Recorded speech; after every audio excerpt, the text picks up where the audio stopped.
There is an addiction destroying millions of men right now. Not alcohol, not drugs, not gambling. Something far more accessible, far more accepted, far more invisible. And because it is invisible, because it happens behind closed doors, because society has decided it is harmless or even healthy, nobody is talking about what it is actually doing to you. Not to your body alone, to your mind, to your ambition, to your relationships, to your ability to feel genuine pleasure from real life, to the version of yourself you were supposed to become. I am going to talk about it today, directly, without apology, without softening it into something comfortable, because you deserve the honest conversation. The Stoics built entire philosophies around mastering the impulses that weaken men. Marcus Aurelius wrote about it. Epictetus taught about it. Seneca warned about it. And what they understood 2,000 years ago is more relevant to your life right now than almost anything else you will hear today. This is not a lecture. This is not shame. This is one honest conversation about the thing that is quietly keeping you from the life you actually want. Stay with me. This is the Stoic Antidote. While the modern world hands you 1,000 poisons dressed as pleasures, we do something different here. We apply ancient Stoic wisdom to the real battles modern men are actually fighting. Not the polished ones, not the comfortable ones, the real ones. Marcus Aurelius, Epictetus, Seneca, not as historical monuments, as practical guides for the man who is done being controlled by his own impulses. If that is you, subscribe. You are in the right place. Let us be honest about what we are actually talking about.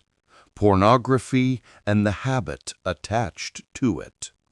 The combination that has become so normalized in modern male culture that questioning it is considered strange, that admitting it controls you is considered shameful, that trying to stop is considered unnecessary. And that normalization is exactly what makes it so dangerous. Because here is what the research actually shows. And here is what the Stoics would say about a man who cannot control his most basic impulses. Your brain on pornography is a brain being rewired. Every time you consume it and act on it, your brain releases dopamine at levels that real life simply cannot match. A genuine connection, a real achievement, a meaningful conversation. None of these produce the same dopamine spike. And so, over time, without you even noticing, real life starts to feel flat. Relationships start to feel insufficient. Ambition starts to feel pointless. Because your brain has been calibrated to a level of stimulation that reality cannot compete with. Epictetus said, "He is a wise man who does not grieve for the things which he has not, but rejoices for those which he has." The man trapped in this addiction cannot rejoice in what he has, because what he has feels pale compared to the artificial intensity his brain has been trained to expect. That is not a moral failing. That is neuroscience. But it is also a choice. And the Stoics were very clear about what to do with choices that weaken you. Step 1. Name it without shame. The first thing the Stoics taught about any weakness is this: you cannot conquer what you will not acknowledge. Marcus Aurelius kept a private journal. Meditations was never meant to be published.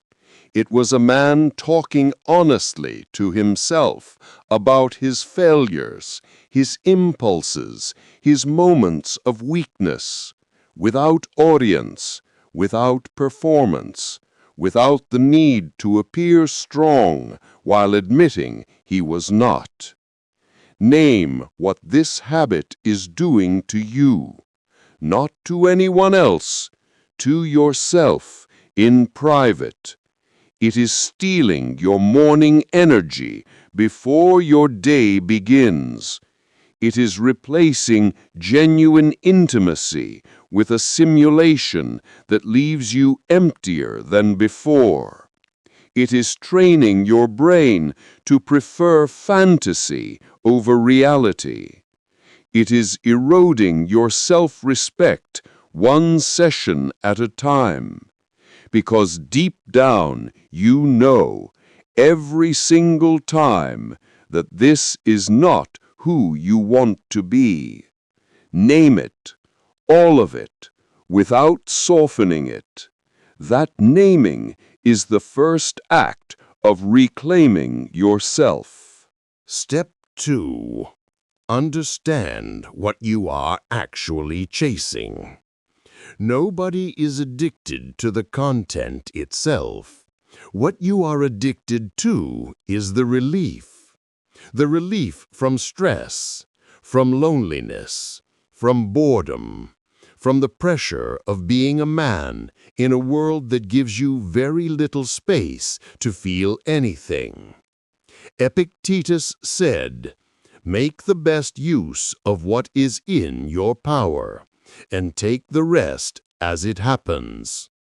The rest as it happens includes the discomfort of being human, the loneliness, the pressure, the uncertainty, the silence.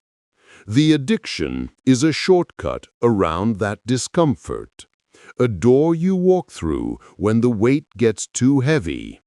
And every time you walk through it, the weight on the other side gets heavier because you never actually processed it. You just postponed it. What are you actually running from when you reach for this? Pressure at work? Loneliness in your relationships? Fear of failure? Boredom with your own life? Answer that honestly, because the exit from the addiction is not through the front door of willpower. It is through the side door of understanding what you are actually trying to escape. Step 3. Apply Stoic discipline, not willpower. Here is where most men fail. They tried to quit through willpower alone. White knuckling, counting days, resisting the urge through sheer force of will. And willpower works until it does not, until the stress hits, until the loneliness peaks, until the boredom becomes unbearable. And then it collapses, and they are back where they started, often worse, because now there is shame on top of everything else. The Stoics did not teach willpower. They taught identity. Epictetus said, "First say to yourself what you would be, then do what you have to do."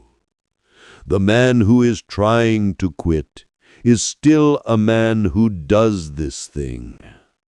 The man who has decided this is not who he is anymore is a fundamentally different person making fundamentally different decisions.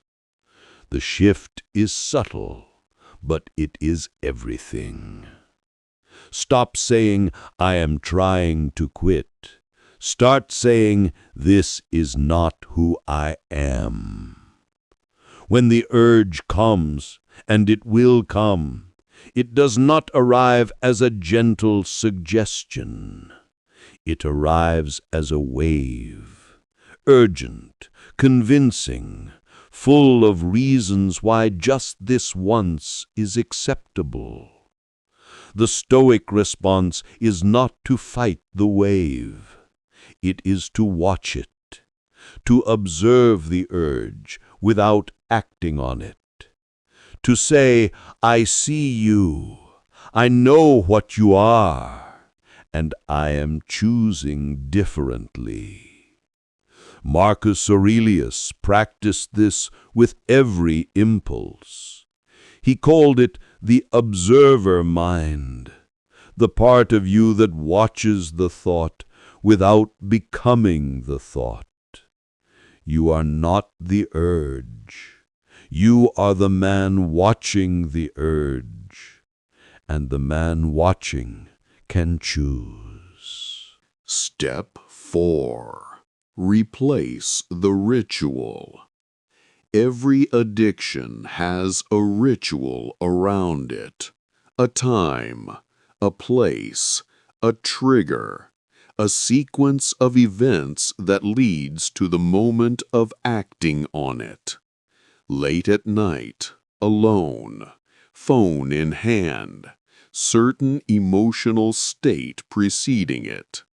The Stoics understood that you cannot simply remove a behavior.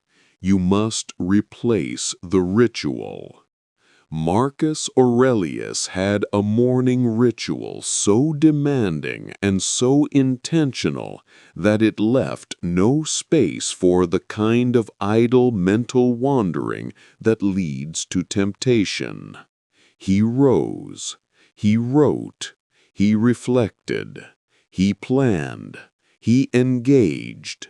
Your ritual replacement does not need to be that elaborate, but it needs to be real, specific, and positioned exactly at the point where the old ritual used to begin. Late at night on your phone is when it starts for most men. So late at night on your phone needs a different destination. A book, a journal, a cold shower, a walk. Anything that interrupts the sequence before it reaches the point of no return. Seneca wrote, "Lay aside all hindrances and apply yourself to philosophy." A man who does this removes all obstacles and becomes truly free. Replace the ritual with something that builds you, even something small, because the ritual is where the addiction lives. Interrupt the ritual, and you interrupt the addiction. Step 5. Build a life that does not need the escape. This is the deepest level, and the one most programs never reach. The addiction persists because the life around it has not changed. The loneliness is still there. The pressure is still there. The boredom is still there. The absence of genuine meaning is still there. And so the brain keeps returning to the one reliable source of relief it knows. The Stoics were not just philosophers of restraint. They were builders of meaning. Marcus Aurelius built meaning through service to Rome, through his writing, through his daily commitment to becoming better than he was yesterday. Epictetus built meaning through teaching, through the radical acceptance of his circumstances combined with the relentless pursuit of his philosophy.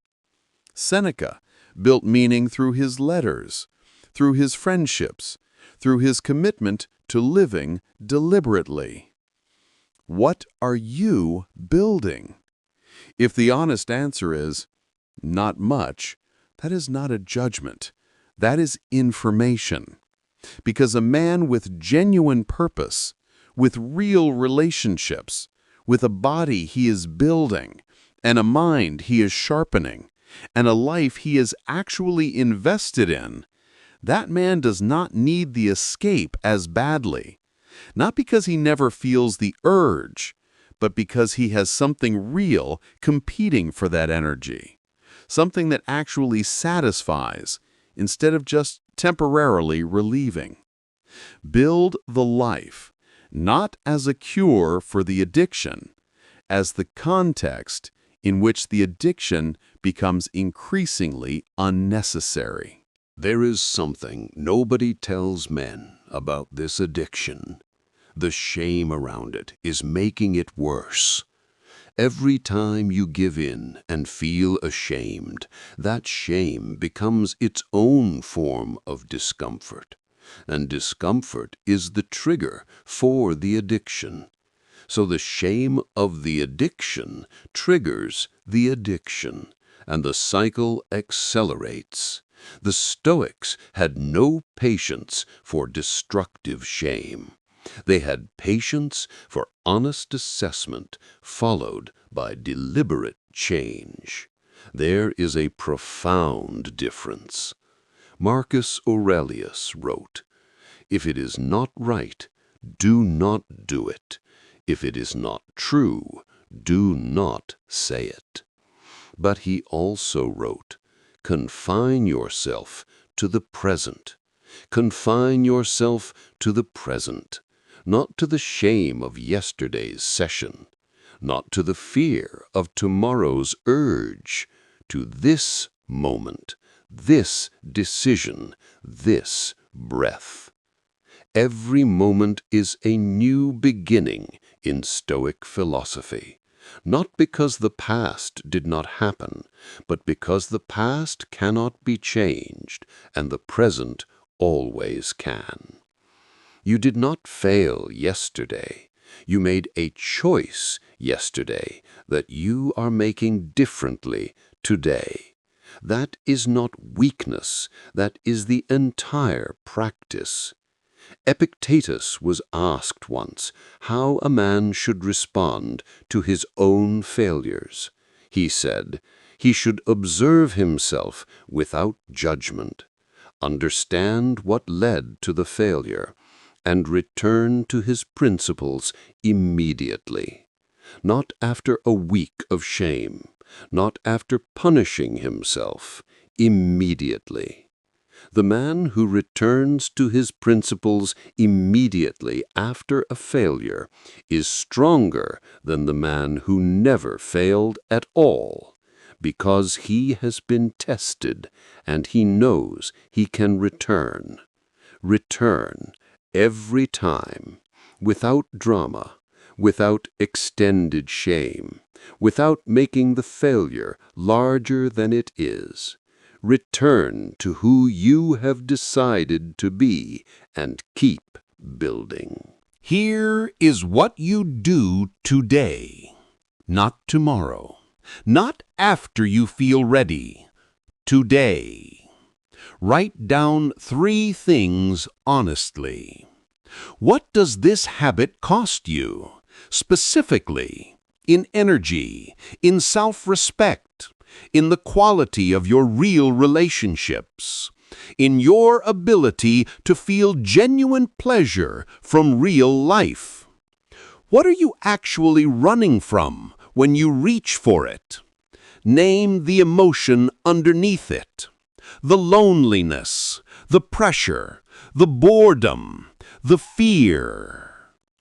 And what is one ritual you are going to replace starting tonight? Specifically tonight, not in general, tonight. Then tell yourself once, clearly, without performance, this is not who I am anymore. Not a vow, not a promise to anyone else. A decision, made in private, held in private, lived in public. Seneca wrote, "Begin at once to live, and count each separate day as a separate life. Today is a separate life. Begin it as the man you have decided to be."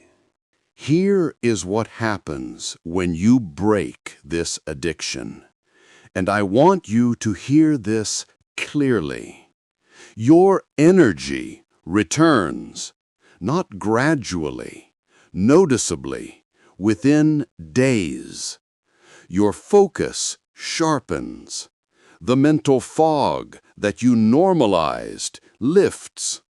Your ambition reignites because your brain starts finding real life stimulating again. Your relationships deepen because you stop relating to real people through the lens of what you have been consuming. Your self-respect rebuilds quietly, consistently, with every day that you choose differently. And perhaps most powerfully, the silence stops being something you need to escape from. It becomes something you can sit in and find yourself in. That is what the Stoics were building toward, not the absence of desire, the mastery of it, the ability to feel the urge and choose deliberately. That mastery does not just free you from this addiction, it builds a capacity for self-governance that bleeds into every other area of your life. Your discipline, your relationships, your work, your purpose. Everything gets better, not because you removed something bad, because you prove to yourself that you are capable of choosing who you are. And a man who knows that about himself is a man who can build anything. If this video reached something in you today, do not let that feeling dissolve into the next thing you scroll to. Subscribe to the Stoic Antidote. This is what we do here. The real conversations, the honest ones, the ones most channels are too careful to have. Leave a comment below. You do not have to share details. Just tell me where you are in this. Day 1. Day 100. Still figuring it out. The comment section here is not for judgment. It is for men who are doing the work. And if you know someone who needs this conversation, send it to them, silently, without explanation. Sometimes the most powerful thing you can do for someone is put the right words in front of them at the right moment. While the world scrolls into numbness, we choose differently. The Stoic Antidote. See you in the next one.